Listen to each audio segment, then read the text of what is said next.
Hello, and welcome to Autistically Unapologetic, the unfiltered and unmasked podcast about everything autism. Here's your host, Devin Morrissey.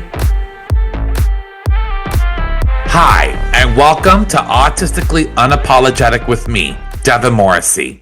I want to officially welcome you all to this milestone 30th episode of this podcast, and what a ride it has been so far. I will be continuing the conversation of autism in the entertainment industry with a very special guest who, if you haven't heard of her yet, you will definitely know her now. She is an autistic actress and autistic consultant who rose to prominence with Freeform's Everything's Gonna Be Okay, and who is now making her film debut with the powerful film Horsegirls. Please welcome to Autistically Unapologetic, Lillian Carrier. Lillian, welcome to the podcast. Thank you so much for having me, Devin. I've known you for a few years now, and you have been climbing up the ranks. It has been, I think, so exciting to watch how you have just gotten bigger and bigger and bigger throughout the course of the past few years. And I could not be more excited for you with this film debut of Horsegirls. It is powerful. It is raw. It is emotional. It is honest.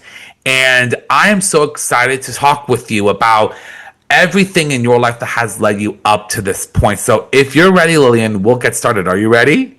I'm very ready, yeah. Perfect. So when I bring on an autistic person onto my podcast, I always like to start with their journey from actually the very beginning. So when were you first diagnosed, Lillian? Like, when did you first find out that you were autistic, and what was your reaction to all of it? So it was a very long journey. So I wasn't diagnosed until 16. Really? Yes.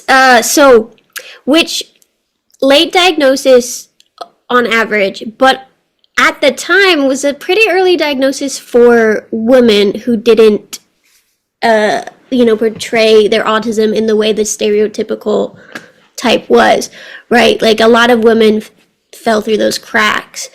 And so, yeah, I was misdiagnosed very early on with anxiety and depression. And I was walking through life thinking that that's what I had.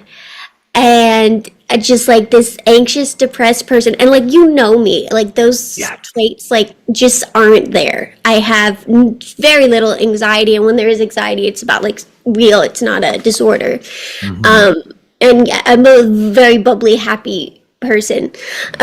You definitely are. And so it just like at a certain point when like my friends started understanding what anxiety and depression were, and they knew I had this diagnosis, they were just like, Lillian, I don't understand. They're like, I know you have this disorder. I know it's diagnosed by professionals, but I need to understand how it manifests. And I was like, well, like, I just have more sadness and there's no cause for it. And I'm like, I'm really anxious and they're like, but we don't see that. Right? So I went on a journey, like I was talking to my therapist and she's like, no, this is what you have. Like, these are the examples. And she was going through about like how I had struggles with going to like big events. And I had struggles with like, and they were like, you have breakdowns like all the time in the middle of things. And then you really struggle sometimes getting out of bed. And like these things I went through, and I'm like, yeah, but I'm not getting, like, when I don't want to get out of bed, it's not because I'm really, really sad. Yeah, like, I know I'm not feeling what you describe as sadness. I mean, you told me it was sadness. Yeah. But I feel like it's something else. So the experts were actually no help in this, but I started, like, really diving in and, like, looking. I'm like, is there another answer out there? And the book that like hit me so hard was at the time it was called All Cats Have Asperger's. They've now reissued All Cats Have Autism. Yes. And I just like was flipping through that book that happened to be in my special education classroom, and I was like, me, I experienced that. Yeah.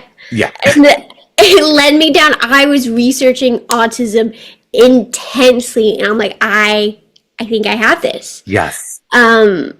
And yeah, I went home and I talked to Chloe, my twin sister, Yes. about it for a little bit, and the two of us were like a little bit discussing the possibility that both of us might have it. And then I went to my mom one day after like thorough research and months of going, I feel this is me. And turns out she had actually talked to one of the educational therapists at my school who had also gone to her and gone, I don't think this is what Chloe and Lillian have. Oh. And you need to look into autism. And my mom was terrified of approaching me. Because the stigma, and there was hardly any representation of like what my autism looked like. Because I knew I wasn't Rayman, right? And I knew I wasn't like that cookie cutter image that they had of like, I didn't have those same struggles. Socializing was very different for me than but I didn't, again, when I found out and like we went through the diagnosis process, which I was very lucky to be able to go through, and I got that diagnosis, to me was a relief. Yeah. It was like, I have an answer for all of my struggles. I have an answer for why I've been on anxiety and depression medication and I felt awful. And like nothing was helping and everything I tried made it worse. And this was the answer. And that my struggles were real and that I did have struggles that other people in the world didn't have. Exactly. I was going through this life thinking that everyone didn't understand these social cues, and like that lights made them have headaches, and that they felt their skin crawl when they wore these certain fabrics, right? And but they didn't. They weren't feeling the physical sensations and pain, and they automatically did know things that I didn't know. And like, to me, it was a weight off. Now, it didn't mean like it didn't change my life in any way, except that I now had a path to go on and a new options of like how to get the right resources and the right therapies and the right classes and whatnot to help me with those struggles. But I don't think I would have lived my life any differently if I never got the diagnosis. Like, I would still be the same Lillian. I'm just really glad I did, so that I could get those resources. Yeah, and it helps you answer that question of what on earth is going on, because I'm so happy you brought that up. We have been told for so many years that autism is supposedly the whole Rain Man thing, where you are fitting the stereotypical mode of what Dustin Hoffman played in the movie. However, what people fail to realize is that it is called a spectrum for a reason. Everyone's autism is different. Everyone gets diagnosed early on or later on in life, or even in the mid-between. No autism is the categorized norm. And what I think you've been bringing up is so important is the journey to get a diagnosis, because first off, not everybody gets diagnosed super early in life. It takes people years to figure that out. And like with you, it takes a lot of soul searching as well, where they're identifying the patterns of what is going on. Like, okay, maybe it's a sensory overload thing, or we're being overstimulated and we're hearing loud sounds and it's like, oh my God, it's hurting. So I'm so happy that you brought that up, because a lot of people just think that autism is identified by just one simple trait, and that's never the case. So tell me a little bit about your life, because you got diagnosed at 16, both you and your twin sister. What were the next 2 years of your life up to the time you were 18 years old? What was that like? That was a whole journey of like really, I came out, immediately told everyone I was autistic. I didn't think about consequences of disclosing. I was just in a place of like, I have an answer. I need to explain it to people. Because I don't fully know what this means, but like it feels like an answer to so many struggles. And for my friends, like I felt it made the people who were accepting of it so much closer, because they finally understood me. I don't know your experience of socializing, but like my whole life, I thought I was just a terrible person because I didn't have the label, because I didn't know I struggled. I knew that I tried so hard to get people to like me, to be a good person, to like Yes. socialize, and all I did was make people angry and upset and mad. 100%. And I didn't know why, yeah. and they didn't tell me why, and it just felt like maybe I'm just a terrible person, right? And so having that answer, like, alleviated that feeling and made me feel like I am a good person, but I need to learn these certain skills and these things that other people inherently have to be able to not do that to people, or explain where it's coming from. And so like starting off with just explaining where it's coming from made those people who were willing to work through it explain their side of the story, right? To be like, this is what made me upset, and this is why it made me upset, because of diagnosis. And to me, I mean, that's a double-edged sword there, but like I felt a lot of feelings of, why did I need this label for people to do that? Yes. And so I went through a huge like discomfort in that, and like, is this label actually helping me, or is it causing a different judgment and a different thing of like, are they now seeing me as less than? So I went through a whole journey of that to come out, but I did come out the other side going like, I think for me personally, disclosing is the way I wanted to go, because it did help me with having really close friends and being able to keep them. And I felt that, sorry, it's hard to articulate these feelings because it's like deep feelings, and I don't know how many people experience this outside of us, and like we all have very personal stories through it, but it felt like it was important to at least try in my circle to change that stigma. And if they didn't, they weren't worthy of being in my life, is how I felt at the time, for sure. I think I've gone a little grown since then to be like, that doesn't mean they're not worthy of being in my life, but I think it's worthy of trying and getting them to like start seeing the journey, right, of getting to a better place and seeing what it is. Because just because it doesn't work the time I tell them, hopefully like they then see a TV show, read a book, meet another person, and it grows, right? And maybe they come back around and like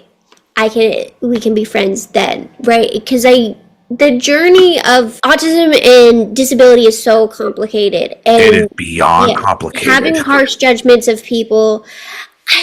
I don't think anyone, okay, but there are extremes, but like for the most part, I don't think anyone's a bad person and outwardly trying to harm. There's good intentions, but some good, like they're trying so hard to be good, but sometimes harm happens. Yeah, and it's unintentional most of the time. It's not intentional, and that's something I always have to go back to. But yeah, so I don't know how comfortable you are having this on the podcast, but I went through ABA, and I am very anti-ABA. Because of my experience and because of all the research I've done and the people I've talked to who experienced it around the same time as me. I hear all the time that it's changed, but during the time I went through it, they told me it's changed.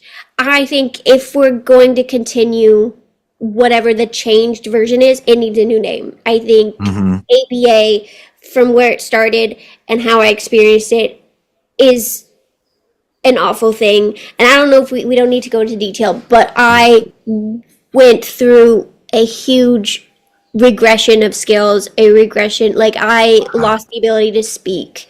I almost failed out of school. Like ABA harmed me so much. I think I'm grateful for the experience of it, to know what ABA is and to have first person experience. But I can't imagine going through it like 5 years old or younger when you don't have a voice. Because at 16, I could say, what the fuck is going on? And I could walk out of the room. I had an ability, like they couldn't physically keep me in the room and force me to do things. But at 5 years old, if you throw a tantrum, if you do, like there's, and sometimes you can't some voice. They're the things that I could say. I'm like, I don't know why you would want me to do that. That's fucking crazy. Yeah. They would be like, you can't say that. I'm like, why not? Right? It's definitely interesting. So I went through that, and then but at 16, it's a weird age of like, Yeah. there aren't a lot of resources if you didn't start at 5 years old. Yep. Right? There's not a lot. They're like, I don't know what to do with you because we didn't start at a young age and you're supposed to go through all these steps, but we can't start you as a 5-year-old. So I, like, every program I went to, I didn't fit into the box because I was 16.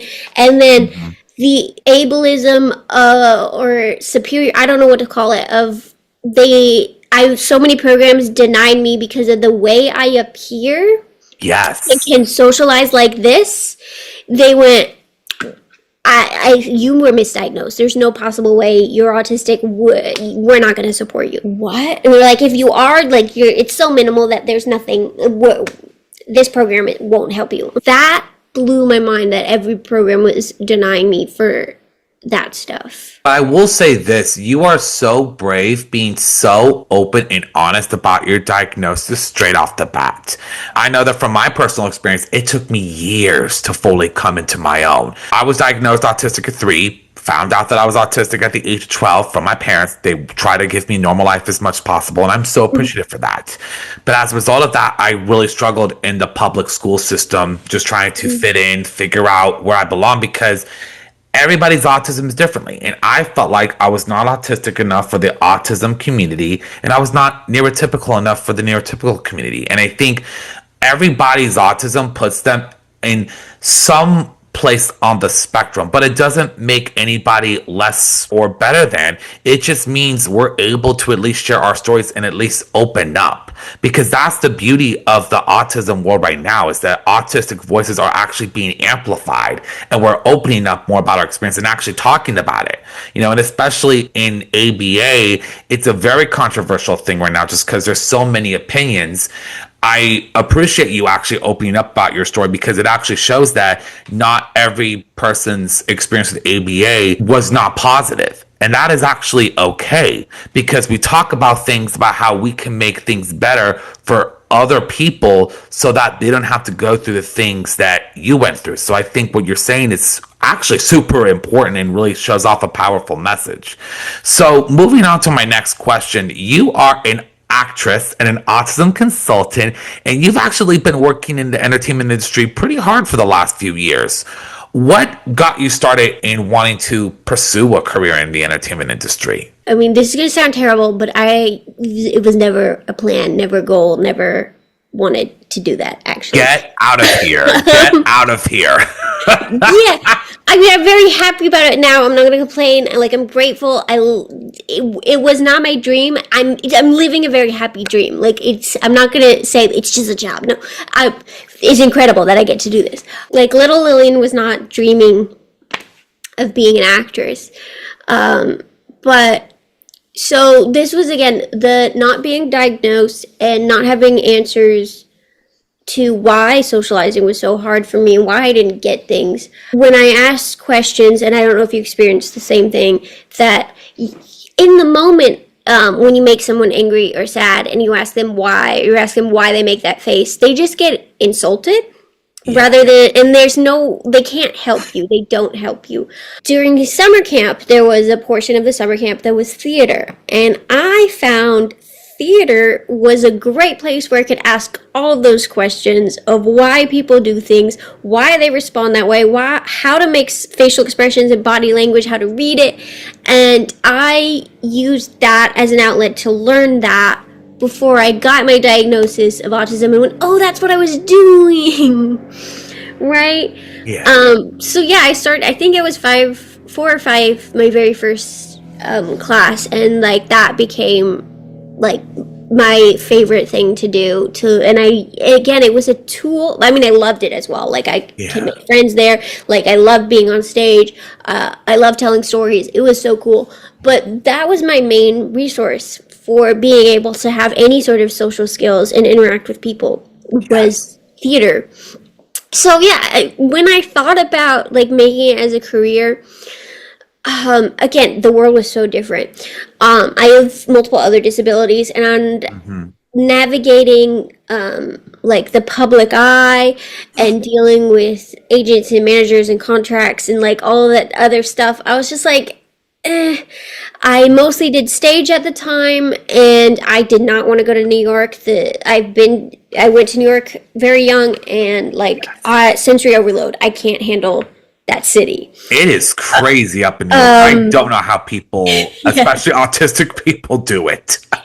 I got into film starting around middle school. So a lot of the way, and I think it's very common among autistic people, the way things are assigned in school is not really the way our brain works. And I was doing all these assignments and getting them wrong and failing miserably. And I diagnosed with anxiety and depression. I was like, maybe I'm just like not good with like being in front of people and giving speeches and like doing all. So anytime I was given an assignment, I went to the teacher, and Chloe did this too. And I was like, I have a learning disability. I have struggles with this. Can I do the assignment in a video? And I filmed skits, and I did these like fun scripts, and like turned everything into like these cool videos, which, you know, was like acting and doing these skills. Chloe did a lot of behind the scenes stuff, and like we worked together on projects. Awesome. And like I did that with friends as well. And yeah, I was so glad I was at a school that let me do that. And yeah, so I gained that film skill.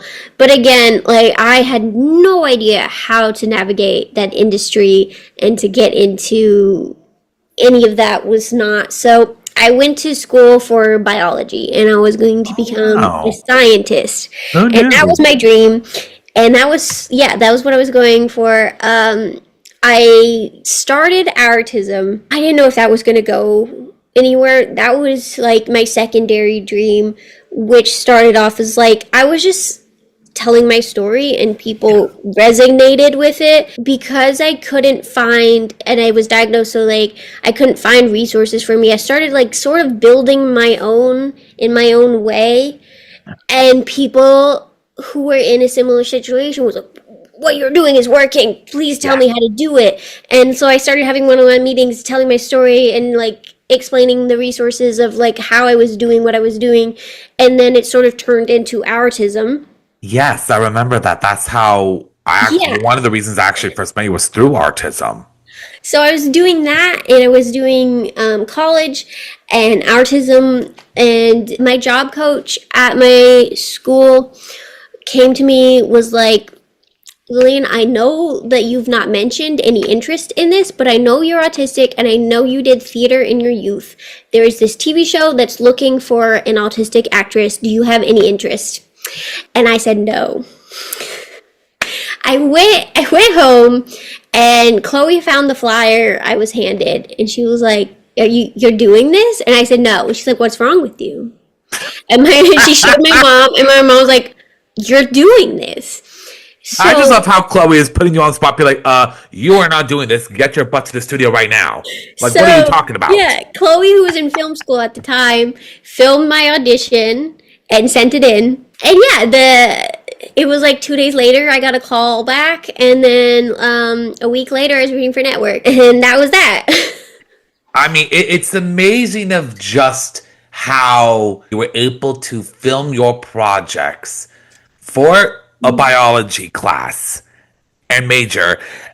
How you end up in this career where you are now, it's pretty insane of just how the stars just align, which they really mind-boggling. Because I don't know what was wrong with me. I was so in denial, like to the point that I was like, we film in the summer, so I will go to college, I will film in the summer, and then once the show's over, it's going to be a cool story, and I will be a biologist. And then we finished filming season 1. It hadn't come out yet, and I got an email from Warner Brothers Casting, and they're like, we're gonna film a movie starring an autistic character, and we heard about you. I'm like, how did you hear about me? What? And they're like, yeah, I don't know if you heard of the book, the play, The Curious Case of the Dog in the Nighttime. I have heard of it, yes. Yeah. So that's what the movie was supposed to be. I auditioned for that. I knew it was a long shot because that is a man. The character is a man. Yeah. But they pinned me and they said if any of production wants to change it to a girl, like you're pinned as the possible lead. The movie didn't end up happening, but the casting people came to talk to me and they're like, you didn't even have a headshot. Like, what's going on? Because you filmed the whole show. And I was like, well, I'm not an actress and I'm not planning on being an actress. They're like, no, absolutely not. Yeah. You're going to be an actress? I don't know. And so they started like working with me and have been a mentor since. And been like, you need to do this. I don't know why you're not. And that was my wake up moment. And that's, to me, insane that a casting department was like, hold on. That is absolutely amazing how, honestly, life just has this weird way of working things out.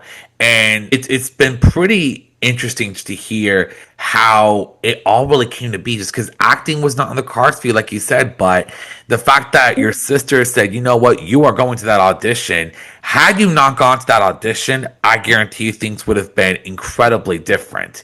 So I actually want to take you to a part of the most recent years, which is COVID. Now, while I was in COVID, I actually had the chance to watch a certain show that you were on. You came into mainstream prominence in 2020 with the hit Freeform show, Everything Is Gonna Be Okay.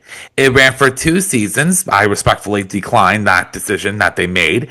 And on the show, you played Drea, Matilda's autistic asexual girlfriend and eventual wife on both seasons. What was it like to get your first major recurring role on TV, and in what ways did you feel like you were similar or different to Drea? So, I mean, it was the most incredible thing. I auditioned for Matilda, and Drea didn't exist at the time. I auditioned with the writer showrunner, and he sat down with me, and we had a little talk after they decided not to go with me as Matilda. He was like, I was just thinking, and like I got to know you and I got to know Luke because we had like a whole producer session where we hung out for like a whole weekend. And he was like, I want to create a character based around you. And so that's how Drea came to me. I mean, there's a lot of differences, but like her autism specifically was based around my experience of autism. And he really liked me talking about how like I tried so hard to like be nice and be a good person, but like I had that honesty issue that a lot of autistic people have. But I've now come to like pretty skillful at being honest and saying pretty harsh things, but it coming across in like a positive, good way. And we wanted to stick that, like he was like, that's going to be the core of Drea, that she says these should be insulting things, very honest, but it's going to come across in like this beautiful light in showing autism, of how like this is what they're trying to say. And I think he did a really good job of that, because like when we filmed the show, I don't think anyone thought of her as rude or a jerk, but she said, if you actually break down what she said, she's saying cruel things, brutally honest. Like She definitely was, from what I remember watching. And then all of the like sensory stuff and all of the things that were brought in around there, and he brought in my Crohn's disease, and he brought in my service dog. That was my real service dog that I auditioned with. So yes, I relate very heavily to her and her experiences of autism. But I was a very different person in high school. I was not her. I did not have a girlfriend. I would not have gotten married so young. Like there's choices that were definitely for the show. Right? Out of all the characters I've played, she's the closest to me that there is. Yeah. It was so cool because obviously at that time when COVID hit, we were all on lockdown and we could not go anywhere.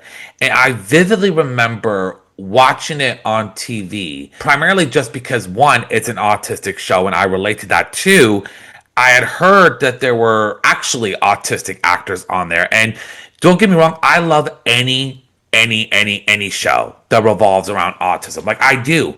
But over the years, it's been kind of disheartening to see that there's been a lack of actually autistic actors playing these roles.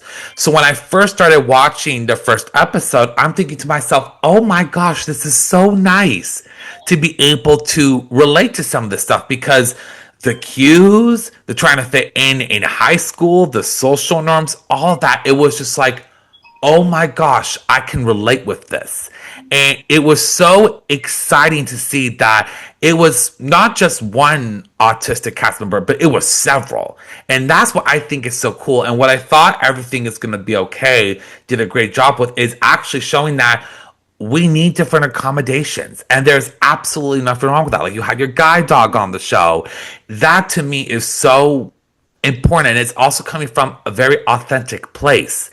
And speaking of the show, in addition to your role as Drea, you also actually worked as the autism consultant on set for Everything's Gonna Be Okay while acting in your recurring role, which I still don't know to this day how you did it, but it is outstanding.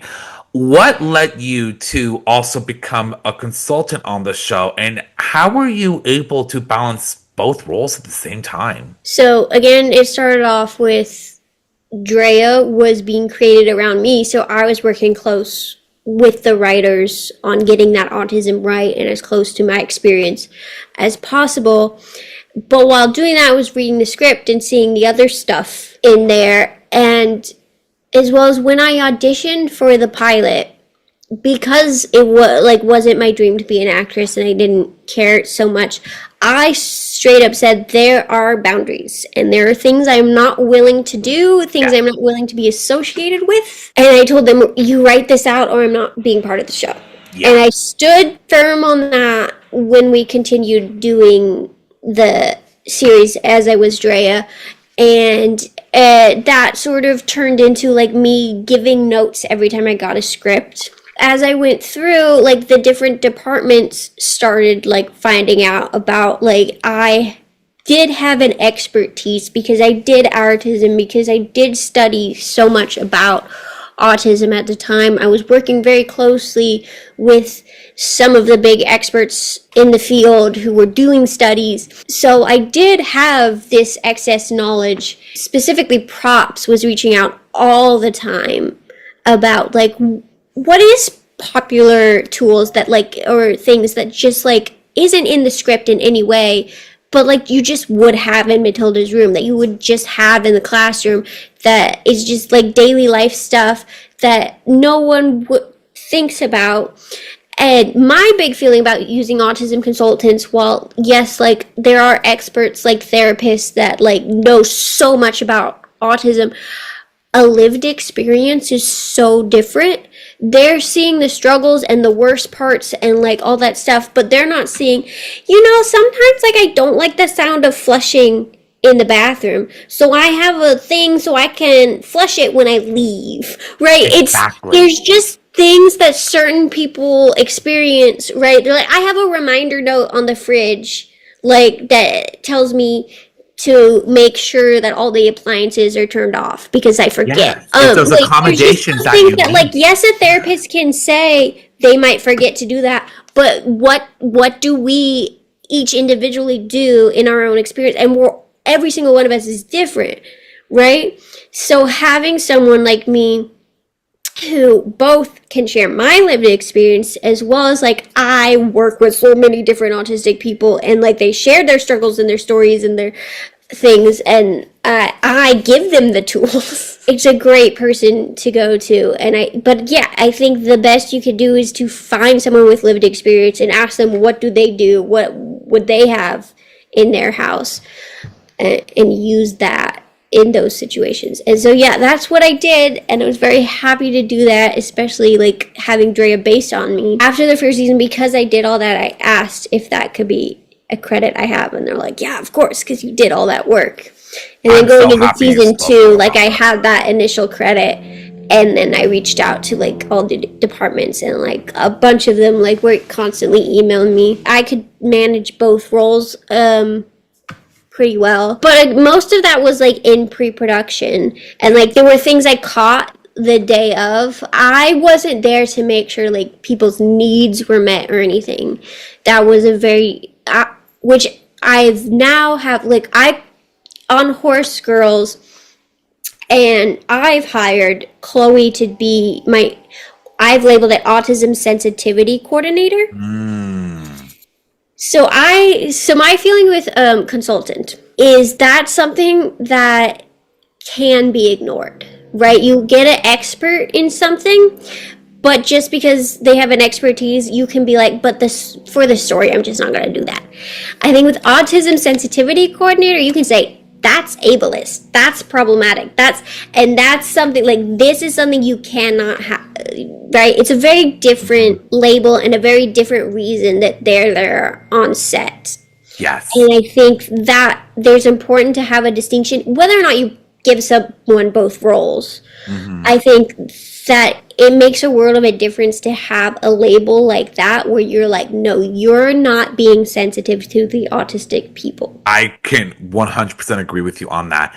I think what you mentioned earlier about the lived experiences is so important, because for so many years, people don't, people want to make all these projects about us, but yet they don't really include our input, and they don't include our actual experiences that we go through on a regular basis. And so the fact that you were actually on set advocating, be like, hey, this is what is actually the real life situation of a regular autistic person, is so important. And this is for any person on the spectrum. In fact, I think moving forward, a lot of studios, especially these big billion-dollar studios, can really benefit from autism consultants. And it's not in a bad way. It's to help educate the public more about what autistic people need from society on a regular basis. So the fact that you've been able to do that for that entire second season of Everything's Gonna Be Okay is absolutely amazing.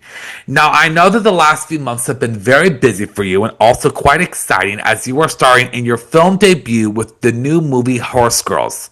You play a young autistic woman named Margarita, a horse enthusiast who wants to pursue her passion of hobby horse gymnastics while also dealing with life issues, including finding employment and having her mother deal with medical issues. Could you go a little bit more in depth about this new movie, what it's about, and how it's prevalent to the autism community? Yeah. So, Horsegirls, I'm so excited for this story to be told. First of all, it's just a good watch. You're gonna have a really fun experience.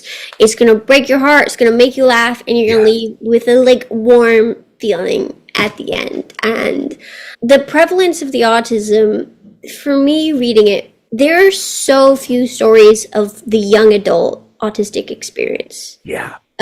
There's so much about childhood, although I still think we need to do better because a lot of it is from the parents' perspective. There's so much about teenagers, and then there's still a bit about that after adulthood, but a lot of it is it featured romance, right? There's a lot about romance out there, of which Love on the Spectrum you've been on. Love that representation. It needs to be out there. But this story, I just feel like finding your footing as a disabled adult is a story that isn't really told. There's the inspiration porn stories, which that's a whole other thing. And then there's the devastating tragedy of the person who loses a limb and then can't function and wants to kill themselves, and then why is that story told? But this one is just that reaching that adulthood and going, I can't go the normal path. Everyone wants me to move out, get a job, and just live this same path that everyone's supposed to go on. But I don't think I'm ever going to be capable of doing that. And that having a story where someone isn't capable of that, gets the support they need, and is still seen as a full-fledged adult. I was so excited to tell a story like that. And I think that's so important for both autism and the wider disability community to have stories like this. And I mean, there's so many other layers to this story, but that that part was the part that hit me, and I wanted, like, was beautiful and so good. Yeah. Yes. I was watching the trailer a few days ago, and I have to tell you, I got chills just from watching that because you're seeing a lot of things in this. You're seeing quite a bit of happiness, quite a lot of sadness, and even some heartbreak that goes with it. But that is also the autistic story. And it's interesting because through our own personal experiences with being on TV or being in, the autistic limelight, it's different for everybody. And I think that Yeah. what we could do better as a society is showing that autism is not just always a happy thing, but there's also actual life struggles that are coming with it. For instance, having to live on our own. It is not always easy at first, even though we get the hang of it. Sometimes we forget things, or trying to find a job right now. It is not the greatest environment to find a job right now with the current job market, but people are still looking. And so what is so insane about Horsegirls is that it is literally putting everything together and showing, what this is what an autistic life for an actual adult is like. Because autism doesn't just go to 18 years old, it goes for the rest of our lives. And showing that in this movie is super, super, super incredible. Now, I have to say, I have been reading the reviews. Horsegirls has been receiving rave critical reviews, and it actually premiered at the Tribeca Film Festival in New York City last summer. You're now headed back to New York City in just a couple of weeks to showcase Horsegirls at the Real Abilities Film Festival alongside Once More Like Rain Man with Bella Zoe Martinez. What are you hoping that moviegoers will take away from seeing Horsegirls? Because I think just the trailer in itself, it really shows that we are in for quite the wild ride. So, I have the opinion that you don't have to take anything away from seeing movies or TV shows. Like, as long as you get joy and, like, a moment away from, like, whatever troubles you have and can go into a different story, a different world, I think that's what they're for.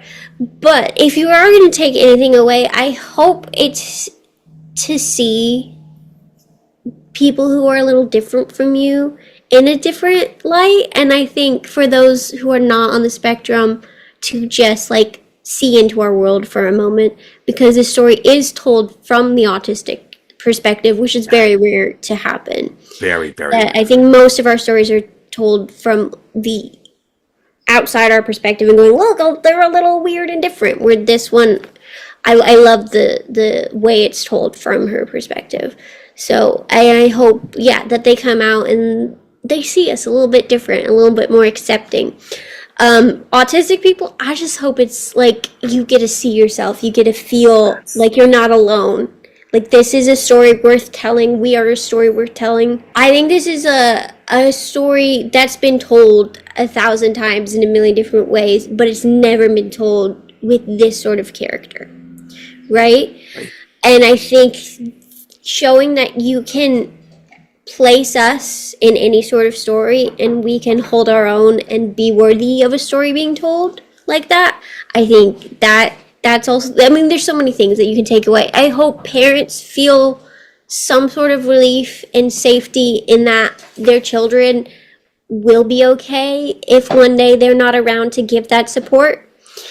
Because I think that is, for so many parents of disabled people, their worst nightmare. Is like, what happens when I'm not here? And I think this story shows that, like, sometimes that support that comes after is not perfect, and there is no possible way to have perfect support, but the world will find a way to take care of your children. If you've done your job, it will be okay. So I hope those are the type of things they take away, but also just enjoy the movie. Just go in and, like any other movie, whatever you take away, because everyone takes something different. Right? Yeah. I just got goosebumps from your answer. Let me tell you right now. I just got like major goosebumps hearing that. But you're so right, though, because the autistic world is a lot more complex than how people perceive it to be, you know. And it's interesting because a lot of people have this assumption that autistic people are, oh, well, they're going to be well taken care of. There's, you know, they have nothing to worry about. That is never the case. And that has never, ever been the case. And what I think is so powerful about this film that is coming out is that it's really going to exude such a lot of joy and a lot of real life emotions that autistic people go through, and actually real life scenarios that autistic people go through on an everyday basis. And honestly, I could not be more excited for you with this film, and especially since you're headed back to New York to premiere this. I think this is going to be such a major big step for you in what is to come. So my last question for you, Lillian, is this. Even though the entertainment industry is trying to open its doors to neurodiverse and autistic talent, let's face it, there is still a long way to go. What do you wish to say to the entertainment industry in terms of being more inclusive? And what are tips or pieces of advice you have for other aspiring autistic actors, singers, or even performers who want to break into this industry? Well, first off, I think with the projects I've been a part of that have been authentically cast and have had autistic people in the writer's room, on set, behind the camera in some way, I think it's enhanced and made the stories better. It's authenticity is not the same as good. I will say that is a different thing. Two different things. But having authenticity, there's something that's brought out that I don't think you can capture. No. If you're using someone who has never had the experience. I think with any sort of identity, there's always nuances that you won't be able to see or understand unless you've lived. And having someone on that set to call those moments out, to say this is not how it would be, and to just throw in, as I said, those like little things that I was able to throw in because I lived it that have nothing to do with the actual script, but are just like, no, but this is how it would be in my real life. Like, I wouldn't just move on even though the script says it. There would be this moment of like, this would cause a sensory reaction.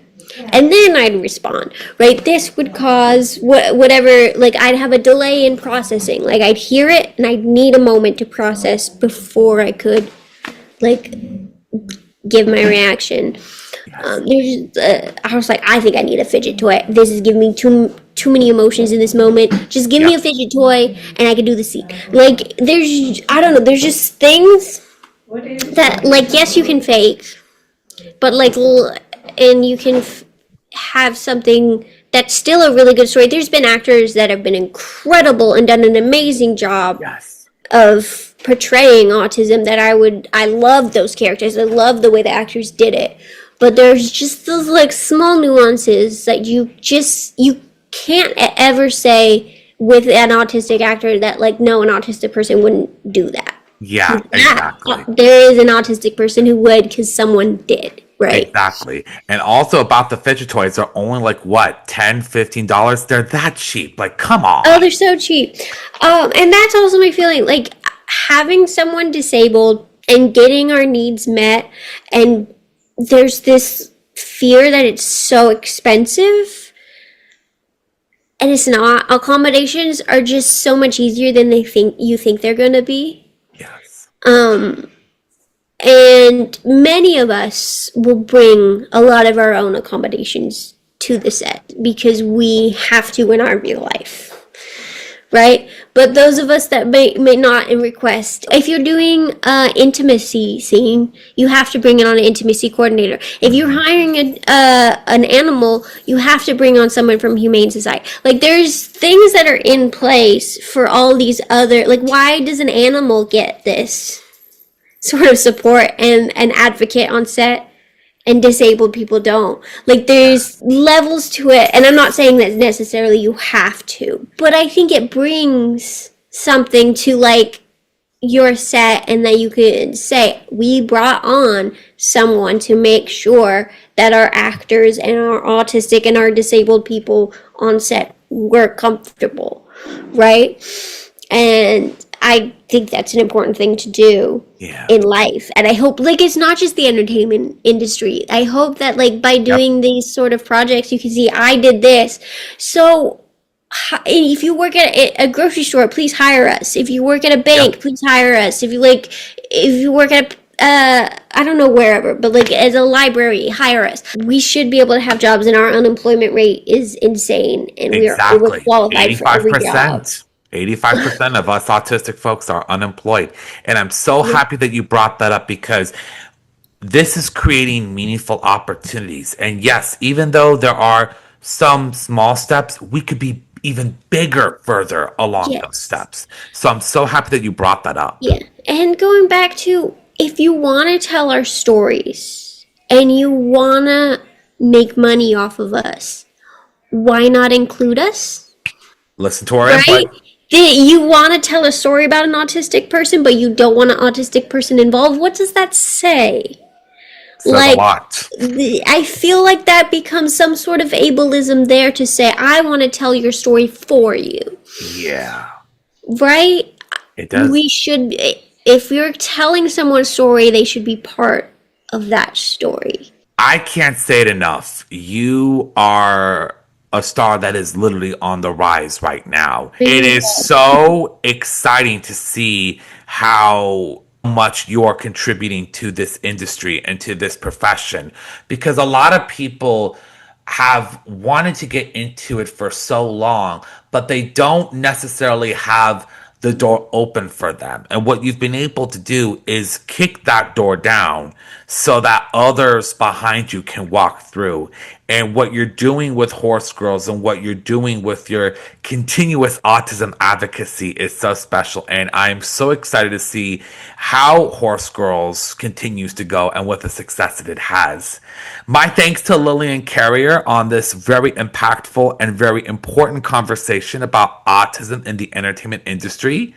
If you like what you heard on this episode and want to hear episodes or stay tuned for future episodes, be sure to like, comment, and subscribe to this podcast.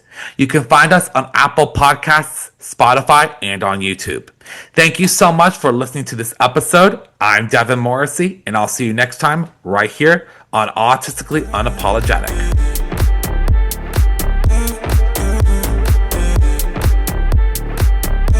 Thanks for listening to this episode of Autistically Unapologetic with Devin Morrissey. If you like what you hear and you want to see more, don't forget to rate and subscribe to stay tuned for future episodes. Again, thanks for listening.